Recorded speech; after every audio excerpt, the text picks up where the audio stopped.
So it's very simple. If I wanted to manipulate people, I will first disempower them, because power, like pressure, moves in vacuums. So I will first make them believe that how they feel is not up to them. I will give them signs, justifications to think that their life is the result of circumstances, not choice, so that I could then manipulate the circumstances and make them act in the way that I expect them to. Secondly, I will make sure to destroy their culture like colonizers did. I will destroy God as well as literature, any forms of art, anything that could potentially remind them of their power as creative beings. I'll do this by silencing the voices of wisdom, giving a stage to bread and circus, meaningless entertainment and low frequency programming, through music to reality TV shows. I will force feed them all kinds of things that will make them doubt their worthiness. I will make them chase money, fear each other, and even act against their own biology. I will also make sure to label ancestral traditions and plant medicines as outdated, unscientific hearsay. I will label their sacred medicines and dangerous drugs, and I will mock their healers, their shamans, their elders. I will call them too woo-woo, too new agey, too hippie, so that the baby will be thrown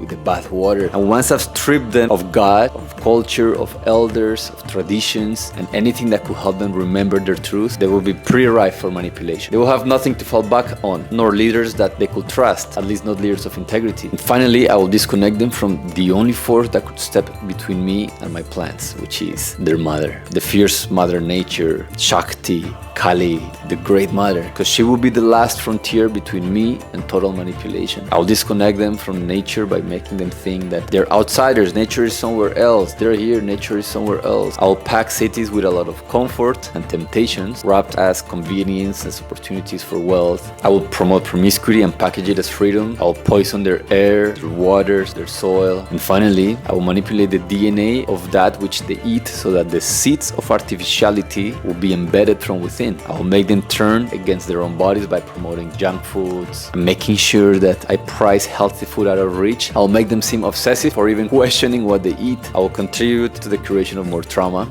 so that people will dissociate from their bodies even more, hide in their minds where they are the weakest. Then I will use their sacred desire, their sexual energy against them by forcing unnatural ideas of beauty. I'll have the sacred feminine forget that they're beautiful and inject chemicals in their face, so that they will reject the passing of time, which will be an unconscious rejection of the wisdom that the Great Mother carries through women. I will insert silicone in their chests to dull the electromagnetic frequency of their hearts, because an awakened woman is a dangerous woman and she will inspire a lot of men. And finally, I will manipulate the narrative to make them think that this is about beauty, that this is about self-expression, instead of what it has always been about: shame, lack of self-love. So if I wanted the power to control humanity, I will do exactly what those in power have been doing so far.